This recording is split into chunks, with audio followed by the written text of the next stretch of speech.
Oi, gente. Na despedida de Barroso do comando do Supremo Tribunal Federal, o ministro Gilmar Mendes fez um elogio à atuação do Alexandre de Moraes, que a gente tem que ressaltar aqui e que é um elogio verdadeiro. Ele disse que o trabalho de Moraes foi heróico e usou a expressão que sobrevivemos. Porque sim, o Supremo Tribunal Federal foi e ainda é muito atacado. Muito atacado. E é uma instituição que é normal você ter divergências com suas decisões. Divergências é uma coisa absolutamente normal. Mas não é normal ataques aos ministros do ponto de vista pessoal, ameaças, dizer que serão destituídos. E não é normal, como gente ligada ao governo passado fez, de planejar matar Alexandre de Moraes, um ministro da Suprema Corte. Esse tipo de coisa é uma coisa criminosa. É uma coisa criminosa. E claramente foi arquitetada uma tentativa de golpe de Estado, mas que felizmente fracassou. Então vamos ver a fala de Gilmar Mendes. O Alexandre de Moraes se emocionou e vamos tecer alguns comentários. Vamos lá. Muito orgulho de ter dividido com todos a aventura de defender a Constituição, a democracia e a justiça nesse país complexo, mas fascinante, que todos amamos. É motivo de alegria para mim e uma sorte para o país saber que o tribunal estará agora nas mãos honradas e sob a mente brilhante do meu querido amigo de quase toda a vida, Luiz Edson Fachin. Uma das melhores pessoas que conheci ao longo de toda a minha jornada e já vai longa. Muito obrigado a todos.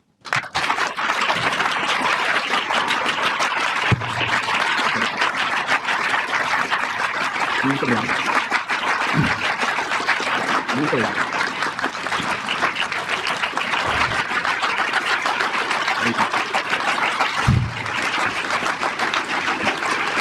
Muito obrigado.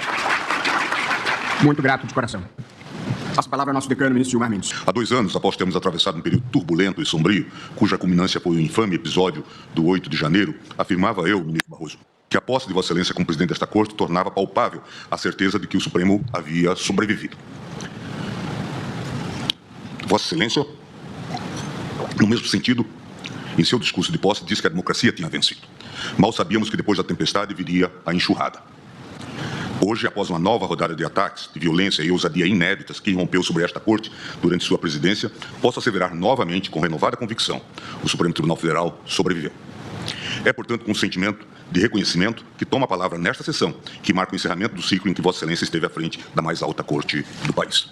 Como é Vossa Excelência conduzir o tribunal em meio a uma ofensiva sem precedentes, com o escopo de desacreditar a justiça brasileira, de vegar este Supremo aos interesses de um grupelho político e de submeter a soberania nacional às conveniências ideológicas de outras nações.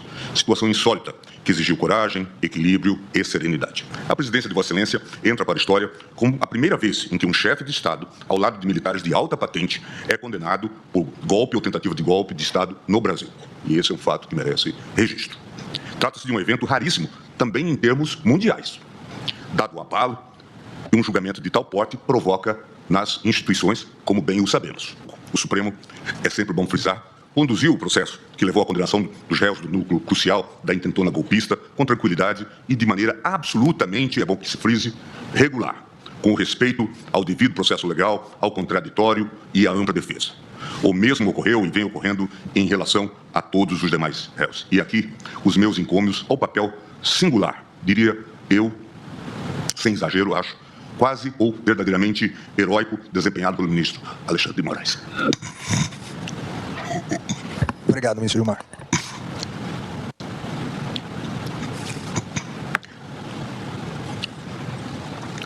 Mas a sua presidência não ficará marcada apenas por esse processo, ministro Barroso. Na seara dos direitos fundamentais, este tribunal, sob sua direção, avançou em pautas de enorme relevância social. A proteção ao meio ambiente, a defesa da igualdade de gênero, a proteção das minorias, sempre sob a égide da dignidade da pessoa humana, foram itens recorrentes na pauta de julgamentos. Senhor presidente.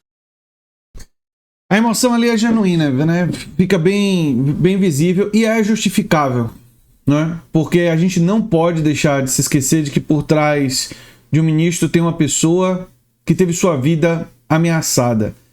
E ao ameaçar a vida do Alexandre de Moraes, se ameaça a vida de todos os ministros do Supremo Tribunal Federal.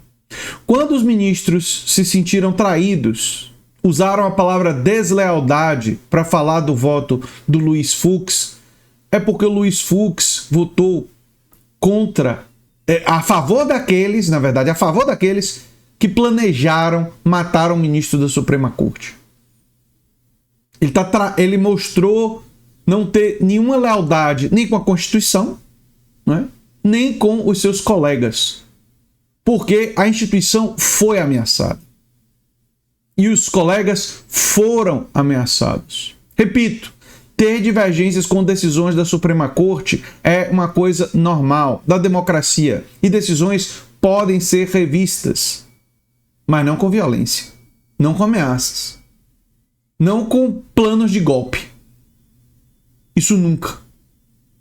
E esse tipo de coisa mostrou claramente que os adversários da democracia e extrema-direita merecem a alcunha de neofascistas. Não é exagero chamá-los assim. Vamos seguir.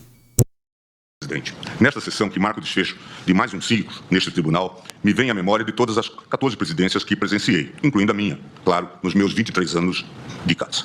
Cada gestão trouxe suas características próprias, seu estilo singular, suas marcas indeléveis. Mas em todas elas restou resguardada a Constituição e preservada a grandeza desta Corte, que se afirma, assim eu aprendi, pela colegialidade, pela unidade na pluralidade, para utilizar o léxico hegeliano, e não por estrelismos e voo solo, que nem sempre, como sabemos, acabam bem. Em 1914, em seu discurso sobre o Supremo Tribunal Federal na Constituição Brasileira, portanto se referindo à Constituição de 1891, afirmava com a loquaz exatidão de sempre o inefável Rui. Erguida entre potestades tamanhas como barreira insuperável às demazias de parte a parte, a Suprema Justiça Federal não poderia escapar sempre ao embate das irritações políticas, contrariadas ora de um lado, ora de outro, pelo arbitramento dessa magistratura. De vez em quando, uma lufada mais violenta se levanta contra ela. Por vezes, o clamor político, ora dos governos, ora das maiorias, ora das classes contrariadas, lhe sopra de redor com a rigidez dos vendavais. Mas a grande instituição, a mais liberal e, ao mesmo tempo, a mais conservadora do regime, vai atravessando com serenidade essas inclemências passageiras.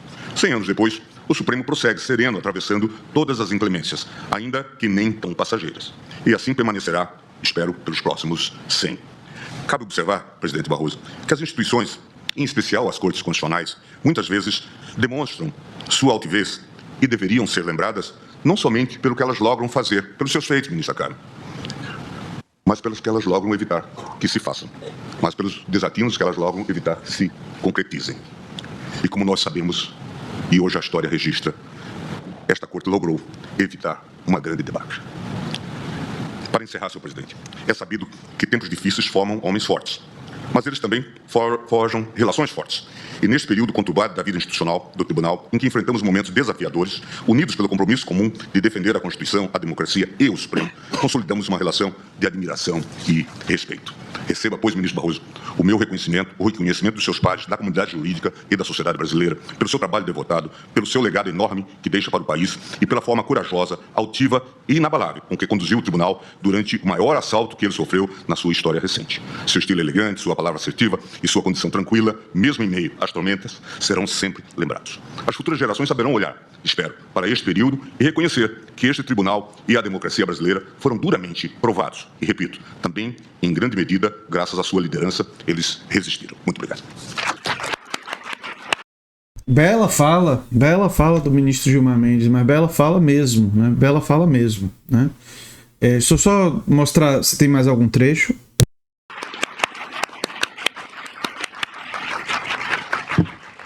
Obrigado, ministro Gilmar Mendes, e ao ouvir as suas palavras gentis, carinhosas, com toda a humildade do mundo, eu lembrei de uma passagem do Ortega y Gasset, em que ele diz: entre o querer ser e o crer que já se é, vai a distância entre o sublime e o ridículo. Portanto, recebo com muita humildade. Mas há também um ditado judaico que diz que o excesso de humildade é vaidade escondida. De modo que eu recebo com muita alegria e gratidão as suas palavras. Bonito. E a gente vai lembrar realmente, a importância e o papel do Supremo Tribunal Federal em defender o pouco de democracia que nós temos. E nós não podemos minimizar isso, né? Foram muitas as ameaças, né? Eu costumo dizer que a instituição, ela não se pode simplesmente acreditar nela, ela tem que ser defendida, né? As instituições precisam ser defendidas.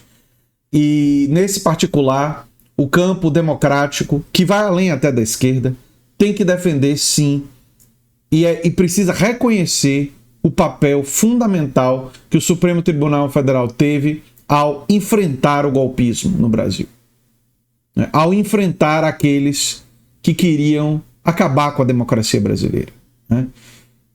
E que são pessoas que são autoritários, né? São pessoas, são viúvas da ditadura militar, não há dúvida sobre isso. Enfim, eu sou André Teixeira Jacobina, o canal é a Nova Máquina do Tempo, e se você gosta do que a gente faz, se inscreva, dê um like, compartilhe, quem sabe vire membro ou apoiador, quem sabe faz um pix para andretj@terra.com.br, pode fazer um dos nossos cursos, ou pode também divulgar o nosso canal, né? O novo curso, Como Fazer Mestrado ou Doutorado, está no comentário fixado o link para vocês se inscreverem, né? E se você gostou desse vídeo, provavelmente vai gostar do vídeo que vem na sequência. Tchau, tchau, gente.